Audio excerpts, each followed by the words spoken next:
കുട്ടി ഇവിടെ വരൂ, ഒരു ചായ തരൂ. അപ്പൊ ദഹനക്കാരൻ പറഞ്ഞാലും അനുസരിക്കാനൊക്കെ അറിയാല്ലേ? കല്യാണത്തിന്റെ കോൺട്രാക്ട് ഏറ്റെടുക്കുകയാണെങ്കിലേ ചെക്കനെയും പെണ്ണിനെ ഒപ്പിച്ചു കൊടുക്കുന്നു ചോദിച്ചില്ലേ? ഇപ്പൊ എന്തായി? മണി പോലത്തെ ഡോക്ടർ ചെക്കനെ ഞങ്ങൾ ഒപ്പിച്ചെന്നില്ലേ?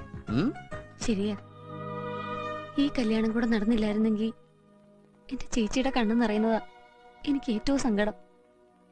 ആ ചേച്ചിക്ക് നല്ലൊരു ജീവിതാ തിരിച്ചു കിട്ടിയത്. ഈ കടപ്പാടും നന്ദിയൊക്കെ എന്നും ഞങ്ങളുടെ മനസ്സിലുണ്ടാവും.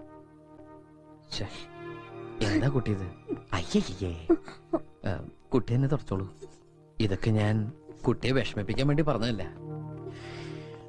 മനുഷ്യനല്ലേ മനുഷ്യനെ മനുഷ്യനാക്കാൻ പറ്റൂ. ഇക്കാര്യത്തിൽ എന്നോടൊരു നന്ദി പറച്ചിന്റെയോ കടപ്പാണ്ടിയോ ഒരു ആവശ്യമില്ല. ഇയാളോട് നന്ദി പറയാൻ ഇയാൾ എന്ത് കാര്യമാണ് ചെയ്തത്? ആ സമയത്ത് എന്റെ ചേച്ചി സ്വീകരിക്കാൻ മനസ്സ് കാട്ടിയ ഡോക്ടറോടാ ഞാൻ നന്ദി